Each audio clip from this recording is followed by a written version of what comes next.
Okay, so what do we have here? So with the equity distributions here on the right, heroes is in black and villains is in blue. So if we look at villains first, he has, up here at the top left, he has some sort of pure nut hands, with equity 1. These are essentially his boats.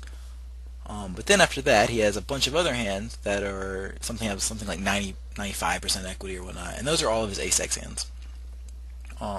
They're behind, a very small amount of heroes range. They're behind heroes river 3s, but they're near nut hands. I think it's fair to say 95% equity against heroes starting distribution. Hero, on the other hand, as I said, he has those near nut 3x hands, but then other than that, he mostly just has bluff catchers. He has a whole ton of hands with equity, something on the order of 50 or 55%. And then beyond that, he has some slightly weaker hands and just some air. But the overwhelming thing about these equity distributions is the fact that hero has almost all sort of bluff catchers, and villain has some real nut hands, some pretty much near nut hands, and then a bunch of other stuff down here at the bottom right with little to no equity. So you can see here that even though hero's average equity is something like 50%, and so villain's range is also, or villain's equity is also something like 50%, slightly less. Their equity is distributed throughout the range is very differently. All of hero's hands have something like 50% equity, whereas some of villain's hands have like 100 or very high equity, and some of his villain's hands have very low equity. So this is stuff we talked about in the book a lot. I'm not going to go over it a ton.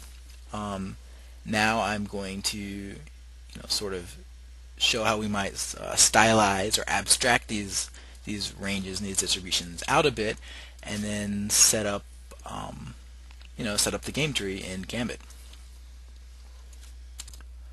Okay, great. So let's start out simply, and then later we'll refine things a bit. So to get started, let's make the simplifying assumption that we're essentially dealing with a polar versus bluff catching situation here. And we are essentially, villain is mostly polarized. He has mostly nuts or air, and hero is mostly bluff catching. There's some funniness around the edges of the equity distribution, but to good approximation, we're dealing with a polar versus bluff catcher situation. So same equity distribution down here.